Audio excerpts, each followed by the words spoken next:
Hello. You are watching an informative video to learn more about an English word. Perfect. P-E-R-F-E-C-T. Perfect. Definitions of perfect. Adjective. Having all the required or desirable elements, qualities, or characteristics, as good as it is possible to be. Perfect.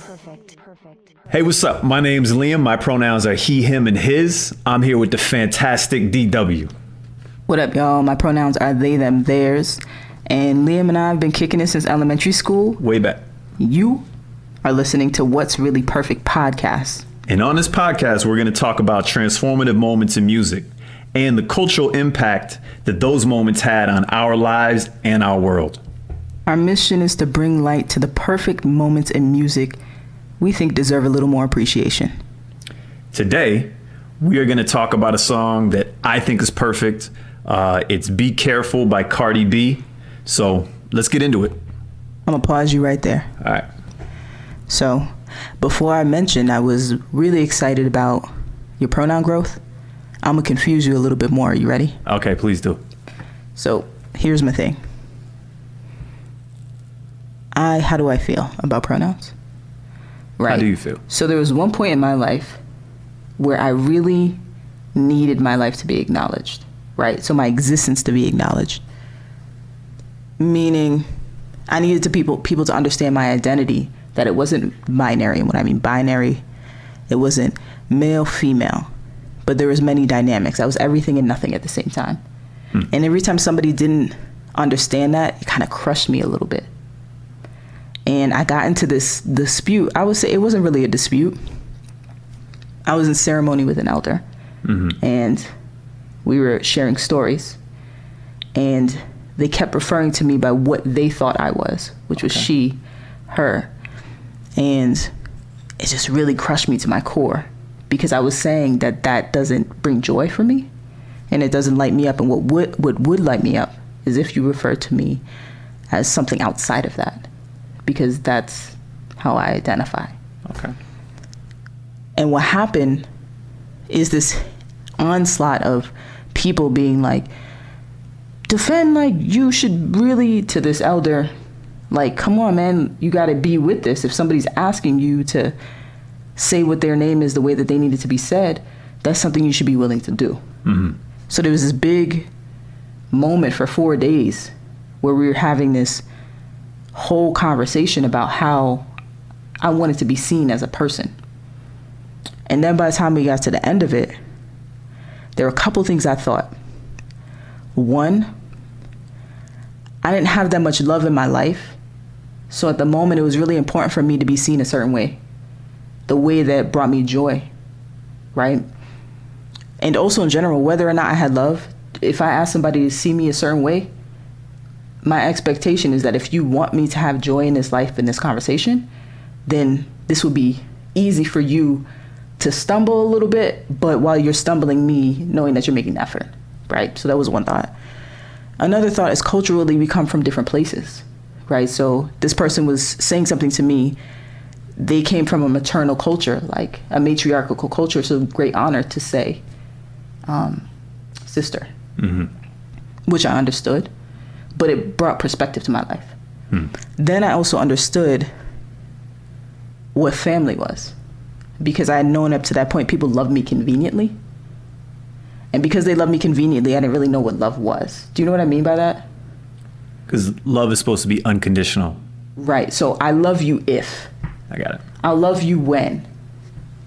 If you do this, I'll love. You know, all of those different things. I had never had a straight on person just love me because of me.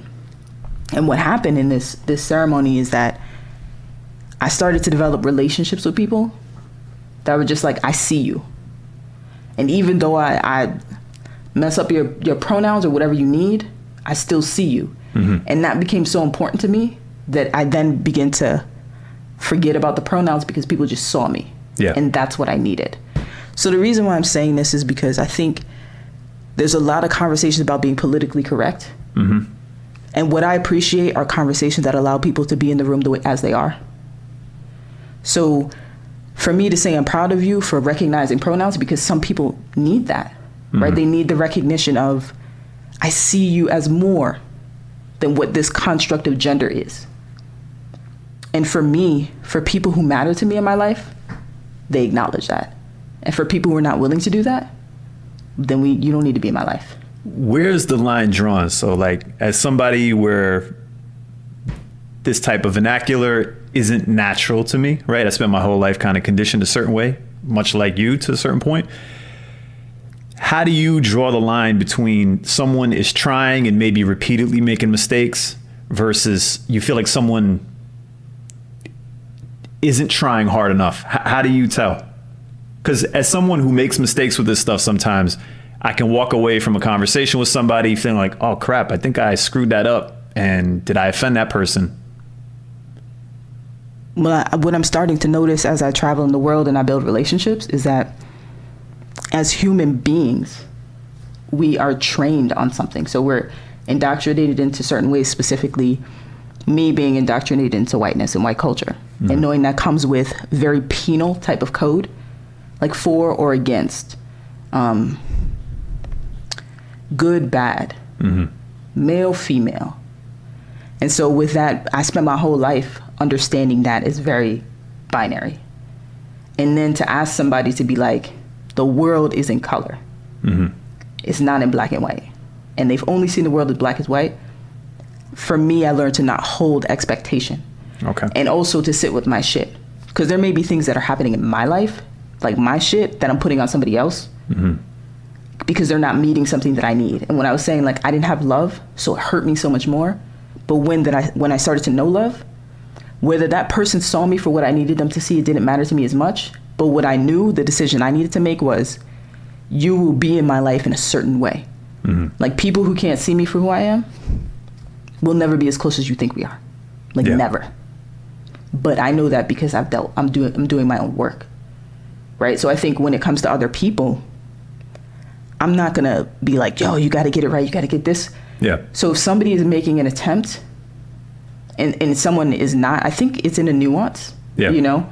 Like you can kind of tell when someone's being malicious, excuse me. Or when somebody's making an attempt and they start to say, it starts to change, it slowly starts to shift.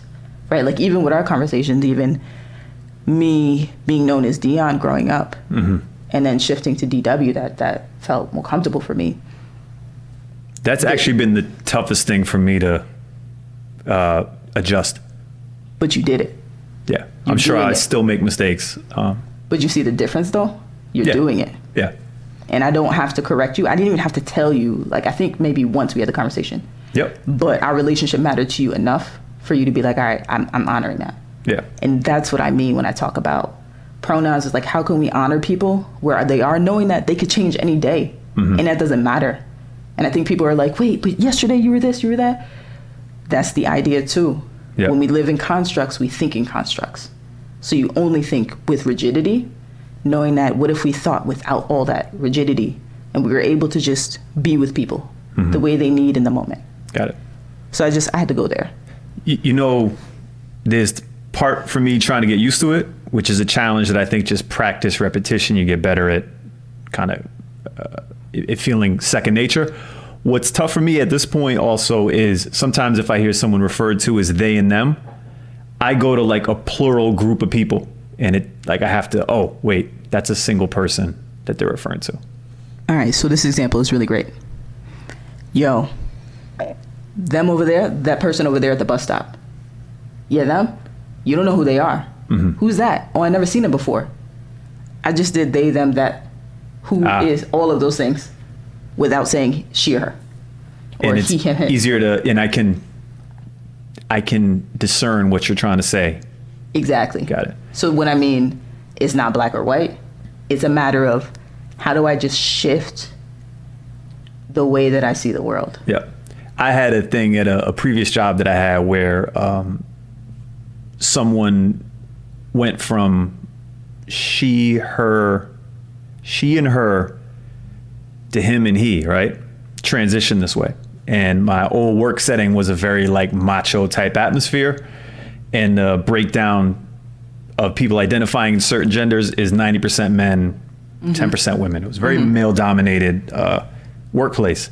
And when this person made this transition, we had to teach all these, for lack of a better way of putting it, not educated in this way of thinking at all. In fact, quite the opposite. This kind of like, keep going. Willingly not wanting to know about that, right? Yes. And we had to teach all these people about this person who was making this transition, and for their own, preserving their own employment, we had to teach them how to conduct themselves, right? Yeah. And I think the thing that helped some of these people the most, and something I even remember when I'm struggling to get the pronouns right with somebody, just call them by their name. Yeah. Yeah. Don't even say him, he, her, she. Just go Seth or Anna. Yeah. Or, you know, if it's a gender neutral name, all the easier, whatever it is. But if you call them by their name, you won't disrespect them, and you won't get confused in what you're trying to say. And I was thinking about that, like, ain't nobody perfect. Yep. Right? And we're all wanting, we would hope, wanting to be a transformation of ourselves, of who we were yesterday. Yep. And being able to give people the opportunity and knowing, like, people show up in the world based off of where they were raised. And you got to give people opportunities to be something different, to be introduced to something else. And I guess I'm bringing it up because I think that people get smashed over the head with this kind of stuff. And it's the violence that happens because you didn't get somebody's pronouns correctly and how people get scared. And then the violence that happens when you intentionally are violent towards other people because you don't want to acknowledge who they are. Mm-hmm.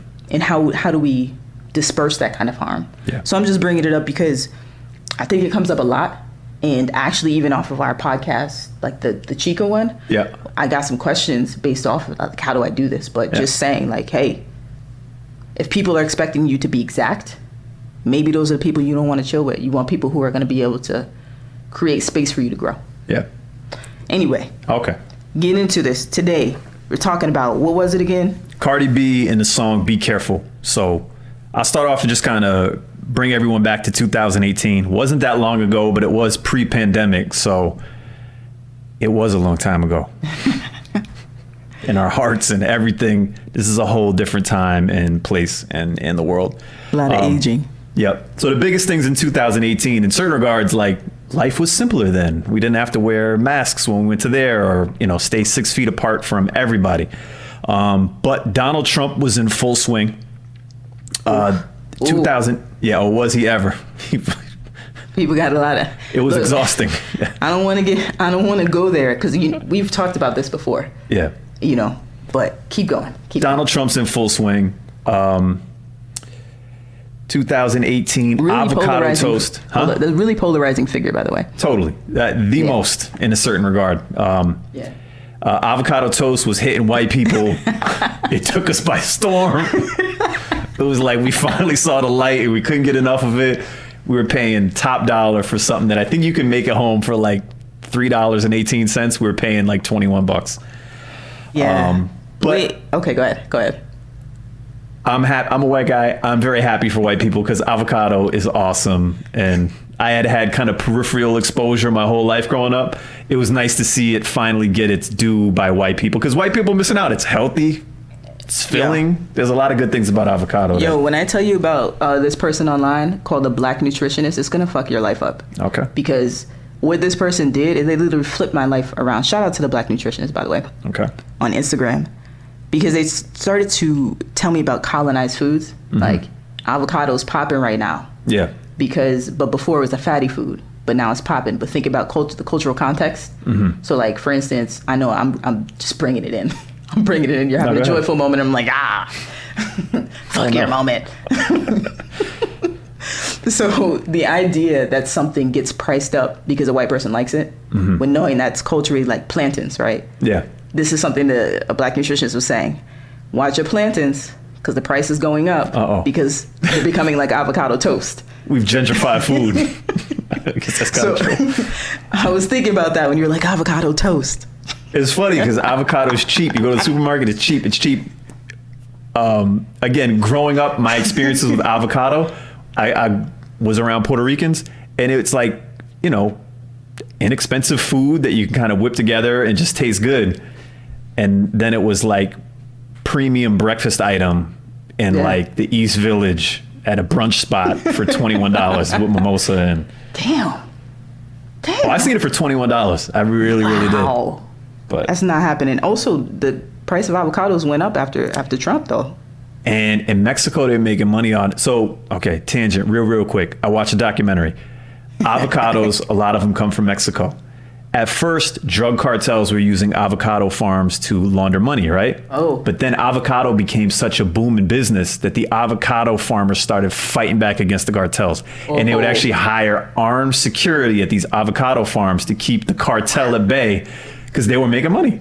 Wow, Yo. you. And I think it's still like there's active beef between the cartels and the avocado squad. Yo, it's crazy. All right, okay, so that's avocado. Drake is the king of music. 2018, I think Drake was like riding his wave in like full glory. Okay. I think he's kind of dipped off since the pandemic. I'm a Drake fan, but he was like killing it. Everything he put out, I think, was a big song. Everyone liked it. And again, like I said, 2018, when you actually look back at it, was kind of boring, you know. The other big thing that happens this year is Cardi B takes off, or she becomes at a very fast rate, you know, she gets her opening moment to pop culture and everyone becomes aware of Cardi B. When did you learn about Cardi B? What did you think about when you first heard Cardi B? What's your opinion on Cardi B? I think Cardi B is dope. Like, dope. So, I mean, my thought about Cardi B is like, Cardi B used to be, I think, on a reality show. I think she was a reality star years before her big fame with rapping. And I think that polarizing figure, right, there's that word again. I didn't really know Cardi B, but I just knew that a lot of people thought Cardi B was funny.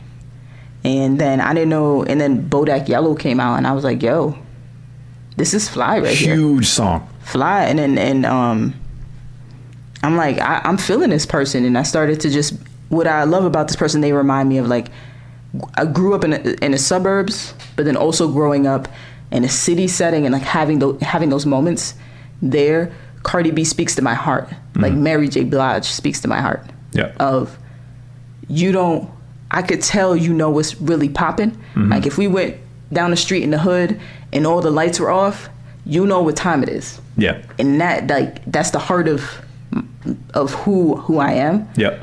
And I appreciate that about Cardi B, just being who they are unapologetically, it seems. Yeah. Cardi B really, again, reality TV show star, totally under the radar for me. I wasn't watching any of those shows. I then saw her on The Breakfast Club, and I just happened to watch a lot of the interviews really quick, and immediately I thought she was funny. And then I kind of became intrigued. That's actually when I sought out the song Bodak Yellow. And I was kind of on the fence. I was like, this is kind of dope. However, like she looks like some reality TV show star. So like the purest hip hop part of me was like, I need to keep this at arm's length. I can't enjoy it too much. I just need to admire it from afar and then see what happens. We know how you feel about your hip hop. Yeah, but she was funny and really charismatic, and you could tell that instantly. And her ability to be like self-deprecating really helps you like somebody. I think particularly with her. She was able to make fun of herself just as much as she was making fun of other people. So Cardi B takes off like a rocket ship this year. Bodak Yellow is definitely the song, but her whole personality takes over pop culture. She has all those little catchphrases that go wild. And she genuinely is a funny person with great observations. And I know her social media, I'm not a social media person, but I know her social media shit was killing it. And that alone was getting her a lot of notoriety. Yeah, I didn't know all these things, and people were making sounds. I'm like, where did that sound effect come from? And it'd be Cardi B. Like you trace it back, and it's Cardi B. And I'm like, wow, Cardi B has reach. Yeah, but really, she came out of nowhere for me. I was late to the party. I didn't really become aware of her till Bodak Yellow came out, and then by then she had already on her way to massive stardom. Like I said, I wasn't sure if she was a gimmick at first. She just had that one song out, and she was funny. So, like I said, I really kept it at arm's length. But as time went along, I became a Cardi B fan. I'll get into that. That's part of why I think this song, Be Careful, is perfect. What's Be Careful about? So Be Careful is like one of those classic breakup songs. Method Man had a song called Makeups to Breakups. Oh, yeah. And it kind of goes over like a toxic relationship and you get a glimpse into all the parts that made it toxic, awful, something that nobody wants to deal with. But there's this other part of it where you can tell that there's real love and like there was beauty. Yeah. It's both things at the same time. And she's just going off, and it really does sound very much her. The song sounds like it comes from personal experiences, but it's a breakup song, and it's one of those ones like, you're gonna regret this. Just wait and see. You had it all here. And as a guy listening to those songs, it was always interesting because like you have this conflicted moment where you're hearing it because you're kind of just by extension being attacked. And that's tough to hear. But it's okay. So you're bringing up a point here. Yeah. You're saying by extension being attacked, like by maybe Cardi B, right? Yes. But love songs are love songs, right? So I think it's also interesting because for instance, when No Scrubs came out, yep, men all around the world were like, male identifying people were like, I'm not a scrub, right?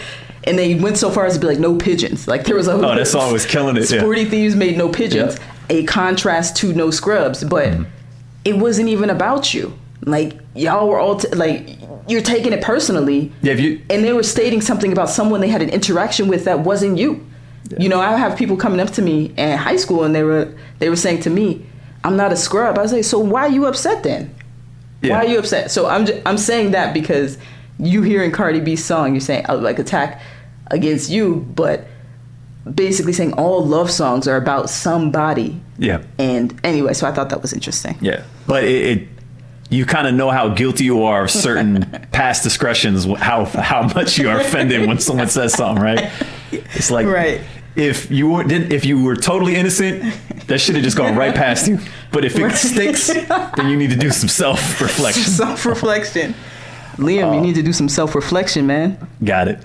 And the other thing that hit me with Cardi B, again, because we live in this visual age where you see everybody right away. Back in the day, you would hear the song for a year before you even saw the person, right? Or whatever. Right. Cardi B, when I first saw her, I couldn't tell if she was pretty. Wait, what does that even mean? So I really hope this doesn't. I mean, maybe super problematic. I apologize now. And I already know it's going to be problematic. Go ahead anyway, because I have to hear what you have to say now. She made all these like facial expressions that to me, I was like, maybe she's a little slow. Oh, what do you mean by that? Okay, so that I can't articulate. All right. So it passed quickly. So it passed quickly. Continue. Something about her when I initially saw her, I was like, maybe she's a little slow, and this is a whole bunch of makeup going on. The processing speed, you mean? Or what I perceive to be her processing speed, but it's funny because I think because she's so funny, it looks like she's thinking of like how to answer a basic question, but she's actually, I think, 2 steps ahead. I think she's a very bright woman. Right. I think like I say, this whole maybe she's slow and not that pretty. It lasted for about 5 minutes, and then I was like, oh, actually, I think I like Cardi B, and she's smart and funny and all this stuff. So. You know, if someone's gonna be upset you said that, but I'm not because and the reason why is because I just recognize you're growing. Yeah, so I think that happens a lot of times. You'll see somebody in your initial impression of them, maybe you're like, that person's not attractive, but literally once you understand what their vibe is, that whole thing changes, and you be like, actually, this person. Yeah. I'm all into this person. Yeah. Okay, so a lot of Cardi B came like a storm, and I wasn't ready, and I just got all caught up in the whole thing. But I was skeptical of her talent. Even when I heard Bodak Yellow, I was like, maybe this is the producer. This is a whole team behind her. That's not uncommon for one-hit wonders. Okay, let me pause. Yeah. Because I have some questions. I noticed when you talk about Cardi, there's a lot of skepticism. Yeah. Right? Okay, so I'm thinking about this is there skepticism because Cardi is femme? And maybe let's talk about Lil' Kim. A lot of us knew that Notorious was writing for Lil' Kim, right? But also the process of there always has to be a machine behind a femme. They can't just be doing it by themselves, right? So I'm thinking about that, and I'm layering that for you is your thought of having all this skepticism because Cardi B is what mainstream says can't do by themselves, or is this coming from a really just a basic place? So just challenge you on that thought, like where is that coming from? Because I've noticed even introducing the song, even I was like, did Cardi write this? But me even questioning that tells me that too, the way that the system is working on me. So I'm challenging you to think about that. I'm 100% guilty of underestimating Cardi B. I think it came from how like hood she comes off. I think it came from her being so feminine. You're right. I'm sure I jumped, whether I was aware of it or not, to all these things of like, here's a woman doing something, quote unquote, that's a male activity. She must have a team of men behind her doing this, and therefore the talent isn't her, the talent is the team. Exactly. So I'm bringing that to light because that is literally what happens. Yeah. And I was skeptical and I became a believer, but it took some convincing, and my skepticism wasn't fair. I should have absorbed all this with a more open mind, but I jumped to all the conclusions right away. Because I even thought about down to Cardi B's looks, down to Cardi B's process. When we were talking about Jadakiss, none of that. So when I saw Jadakiss, I was like, wow, he must, everything he says must be it. He's the smartest guy ever. Yeah. So I'm just saying the way we're impacted. And this is a tough thing to shake. I haven't shook it yet. Yeah, we gonna keep working on it. I'm a work in progress. And like I say, saw her in Breakfast Club, heard the song. That song stood out, but again, I was skeptical. What happened when I heard Be Careful? So Cardi B comes out with this big signal. It's a smash. Then shortly after, I don't even remember how long after, her album comes out. Be Careful is on this album along with a whole bunch of other songs. A bunch of them also became kind of like pop hits.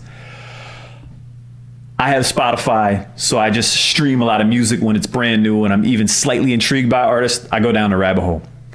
So I play Cardi B's album in the shower.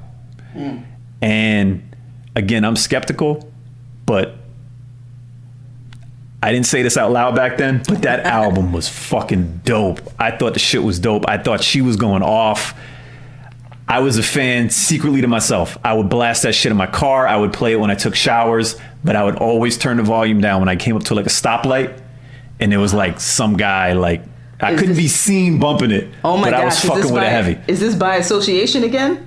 Like you can't be bumping somebody who's dope? Yeah, it's weird. I was like, if I'm riding hard to this at the car at the stoplight and someone looks over, they're just going to think, what the fuck? Like that obviously cornball looking white guy is bumping Cardi B like massively. He's a clown. Wow. That's honest. Here we go. And so the album comes out. I fuck with the whole album, but this song hit me like a ton of bricks. I fucking love the song right away. The beat, the chorus, the lyrics, everything about the song. That's why I didn't just pick a certain part. I think the whole song's perfect. Do you remember when you heard the song? Maybe Cardi was performing it, I think on Saturday Night Live. Maybe there was clearly I watch late night, but I watch YouTube a lot. Yeah. So late night I'll watch clips like that. But I think I saw Cardi B performing it somewhere pregnant. Yeah, I must have been on a late night show. Okay. Because Cardi was pregnant and then had the belly, the see-through outfit. Yep. And I was like, okay, Cardi, like I see you out here. Thank you. And like really excited about Cardi just being all in Cardi, right? And then talking about be careful with me. Yeah. I just love the line, be careful with me. Yeah. Right? Because you could say so many things, but be careful with me is, I don't have the words right now, but the way that is, it's not like she's saying you are something or Cardi saying you are this or you are that. I'm telling you to be careful with me. Yeah. It's like a threat and a cry for help at the same time. It's like she's coming off aggressively towards this guy or significant other, however you want to think of it. And at the same time, it's like you can tell that he has all this power over her because her heart really likes him. See, I hear that perspective. For me, it's more of like she says it's not a threat, it's a warning. Yeah. Be careful with me, right? That's one of the lines in it. And I think it as that. It's a warning. I have other choices. There's other things in my life that I can do. And I love you very deeply. And also, I don't have to be here, right? So just this person prepared to have to make a decision that doesn't involve another person that's broken their heart, right? But also acknowledging that their heart is broken. But this is a warning. So, you know, when you say cry for help, it's like that it didn't come across like that for me. It came across like how it was in the line, not a threat. It's a warning. A warning. And I think that that's what's so beautiful about it to me is that what I love about when people approach songs this way, it's not like you're not threatening them. You're not being aggressive in that manner of like, oh, I'm going to fuck you up, you know? But I'm telling you, you have some choices you can make for yourself. And this is what's on the line for you. And that to me is really what makes it such a nurturing and sweet kind of lullaby. I'm gonna rock you to sleep.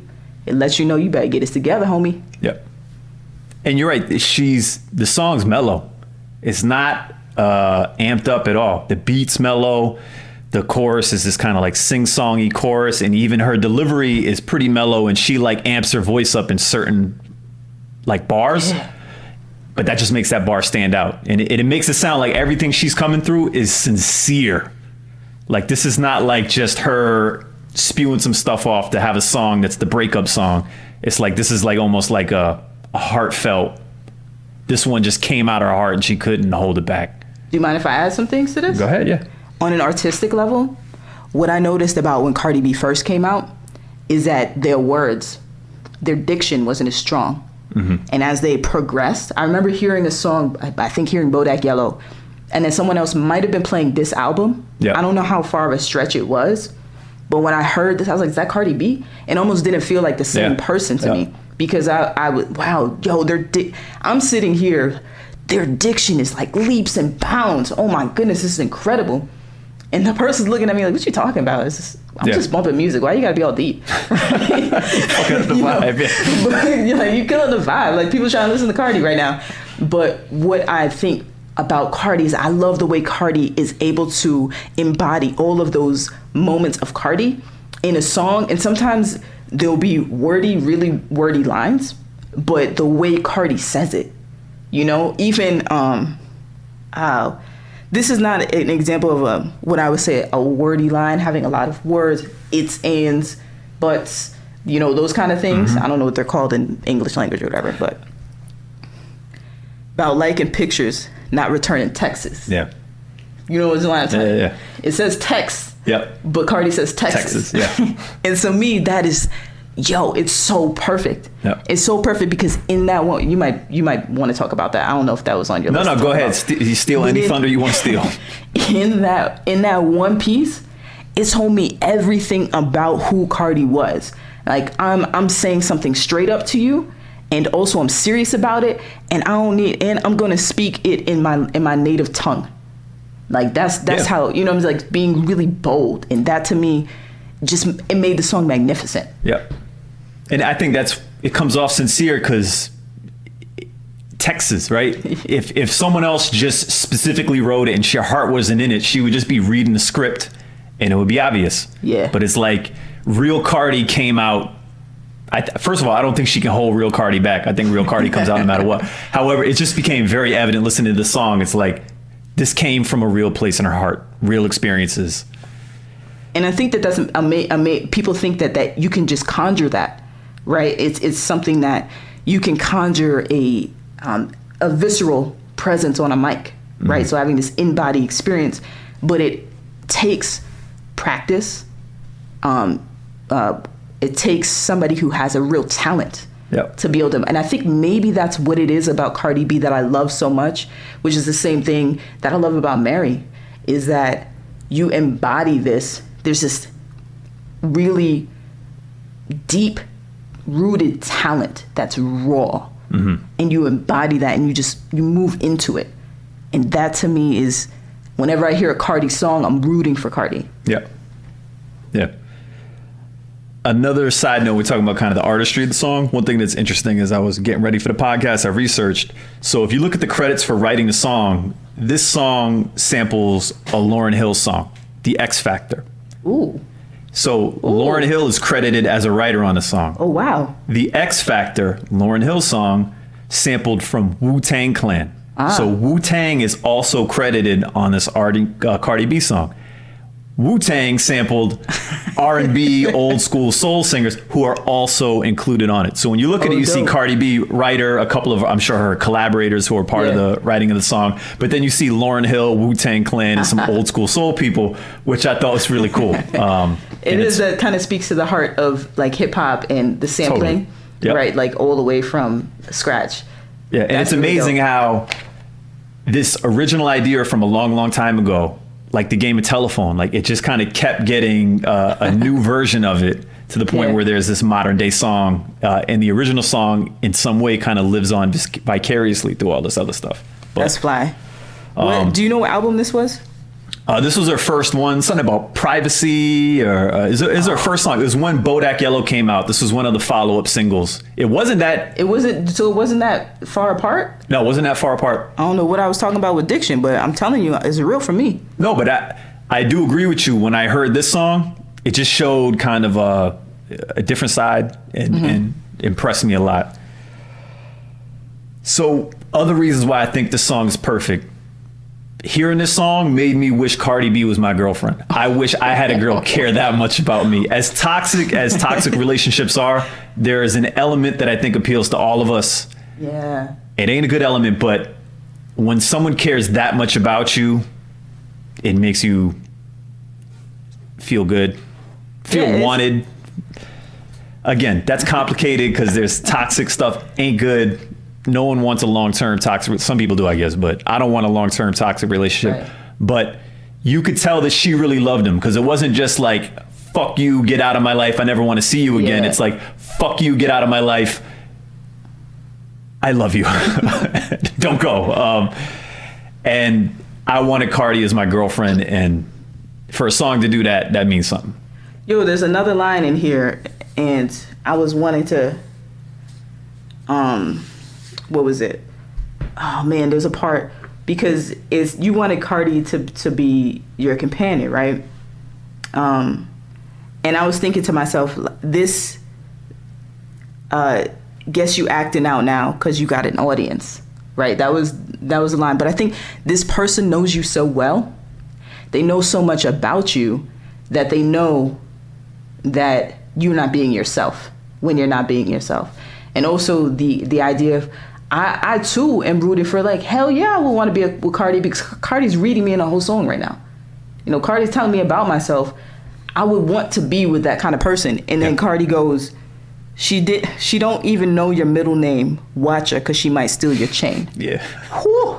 Yeah, exactly. Whew, like, come on. That's very specific. Yes. But I think everyone can immediately say like the level of intimacy you have to have with somebody for you to trust your valuable stuff with them and for them to know all the obscure details about you. There's an intimacy there that I think we all crave. Right. And so you have that. And I think what's so personal about it is like, ooh, that line really got my heart because it's you care so, you watching this person's, like you watching your person, you care so much about your person that you watching other people like that try me. Yeah. You know, like that person won't know me or won't be by you like I'll be by you. It's like real love is like when someone has your back even when they fucking hate you. And that's almost like what Cardi's being like, I hate you right now. Yes. As much as I hate you, you can still tell even if I'm not trying to show it that I got your back. Yes. And my heart is in the right place. Yes. And you're fucking it up. Okay, so boom, here's the perfect line, or what I think is the perfect line. When we bounce from love song to love song, right? Relatable. Mary J., Method Man, you're all I need. Mm-hmm. You're not my what? In one of the lines, I think he goes, "You're not my girl, you my nigga." Yeah. Was that the line? And to me, that was the definitive moment of like, yo, I roll with you hard. Yeah. To say like, yo, you are not this person, you are this person. Yeah. And I feel like everybody who understands the nuance of that word, understands the nuance of niggas, like, I totally get that. It has this cultural presence in a way that this person might steal your chain, but I'm the person who knows the person who might steal your chain because I watch that kind of energy. Yeah. And you about to lose this kind of energy. Here's my warning. Yeah. Cardi, man. Cardi. Yeah. You saying the things, girl. You saying the things. So this made me want Cardi as my girlfriend. summarize.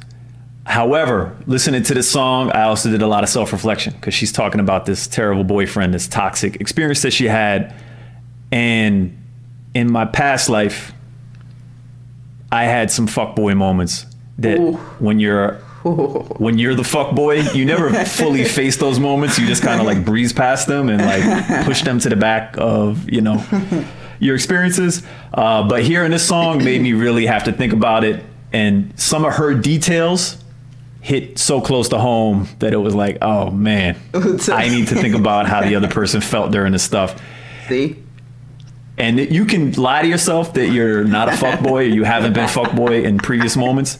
But when you hear it put this way, I had to reflect back and say, I think for that person, their memory of me is that I was a fuckboy because I behaved as such. Yeah, that now what you talking about, now I'm hearing the first line and you're like, I felt like Cardi was hating you. That's what I mean. It hit too close to home. I was like, oh, you got some things you got to work out, huh? I felt guilty because I had some guilty stuff. Okay, I feel you. Okay, so I want to go to the fantastical moment. Okay, go ahead. But I wanted to, so I'm going to ask you of the things, all the things, because we talk about, we don't really get into the framework of the rhymes or everything, but there's so much here in delivery and emotion and just the placement of the words is what I'm hearing is why it makes it perfect for you, right? Yep. Right. So what was the most singular, most fantastical moment about this feature to you? So my favorite part of the song is also a part that I can't say, right? It's got a word that I choose not to use. You want me to say it for you? Yeah, so at the end of each verse, she goes, you make me sick. Wait, hold on. Why do you choose not to use this word? So I'm a white guy, number one. Mm-hmm. I had a diverse kind of upbringing. I have a diverse friend group. Some of my friends in past times even went as far to say, Liam, if you want to use it, you can use it. They gave you the pass. This is the, like, however. That's dangerous, though. Very dangerous. You can die. So for any black person out there, you're not doing a white guy a favor by telling them they can use the word. You're actually doing them a huge disservice. Yes. And they may die because of you. Yes, because if you go down a block where nobody you know, and I told a teenager this, I was like, you're using that word freely, homie, but let me tell you something. And because I was a staff member, they thought I couldn't say stuff like this. Nah, I'm gonna try to save your life. Look, you're a white teen. If you take this word, I want you to go down the street, go down the block in Harlem. Maybe not now, not Harlem now, but certain parts of Harlem, depending on where. Go to certain parts. Go to the black part, and I want you to say that word freely and out loud. Would you do it there? And they were like, nah. It's like, then don't do it now. Yeah, because to me, how can you respect yourself if you're that? If you're everyone's different around different groups of people. They just kind of strike different chords in who you are. However, if you willfully change who you are to adjust, it's just like, I feel like you lose respect, and I feel like the people in those different groups can lose respect for you. But that's the respect part is the biggest thing I did. The biggest reason I choose not to use it. There's a safety part because, again, I'm not trying to sound tough. I am not tough. Mm-hmm. But I've lived in neighborhoods where, like you say, if I was walking around using that word, I probably wouldn't be here. You get your scalp peeled. I would have, back. yeah, you know. And I also think there's just respect to people in your life who that word is not just any word. It's not just a racial slur. There's a whole list of things that go with it that are way deeper than just a racial slur. And I got respect for some people in my life that I also know wouldn't want me to use it. Mm-hmm. So I don't. So I guess what it boils down to me for this, when I say, because the word nigga is so complicated, right? It's so complex based off of the history of it. So my thought is what I say to people. If you know something harms somebody, do you want to be that person? Think about the person if you want to create harm when you know you don't, it's a choice. Yeah. You don't have to. So, and when I boil it down in that way, just forget all that the extra complication because we know it's there. Yep. And it brings up so much for other people. But do you want to be that person that causes harm because it comes out of your mouth? It doesn't matter. Do you want to be the person? Yeah. And like we said earlier, if you're white and you want to use it, I don't think you can be selective on how you use it. And you better be ready for all the energy that comes at you if you decide to use it. If that's where you want to stand, then okay. But I would not advise it. But okay. But all right. Where's that the line, Where's when it she at? finishes each verse, and it doesn't rhyme with anything. She's just like, it's almost like a throwaway. Her emotions get so overwhelming that at the end of each verse, she's just like, you make me sick. Nigga. Yeah, exactly. Yeah. I love that. I just feel like that just shows how much this song means to her. Yeah, because that word, like, again, it's so layered and so complex that when you say that, the same thing when I said with Method Man and the Mary J, you just know. Yeah. You just know. That's people's wedding song. Yeah. You're All I Need, the Method Mary J version. Yeah. Because of that. All right. So. For you? Do you have a favorite part of the song? So I'm thinking there was 2 parts. You know, I love openers. You know, I don't know if they say in like a quote unquote essay, a topic sentence. Like, what's the topic sentence? This is what this is about. Yeah. But like in a poem, when people do slam poetry, it's like you have your openers are really, really important. But I think that's the same thing in verses. Absolutely.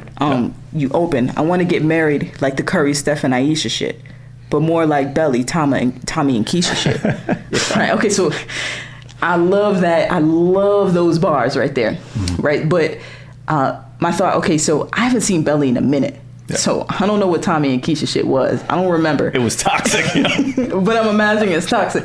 But it's then very problematic. Have you ever watched Power? I'm familiar with it, but I haven't watched it. And it's Tommy and Keisha, right? Is it? Okay. Tommy is the white guy. And then I think Tommy winds up dating someone named Keisha. Okay. Which I think is interesting. And I was like, I just went all the way to Power. But anyway.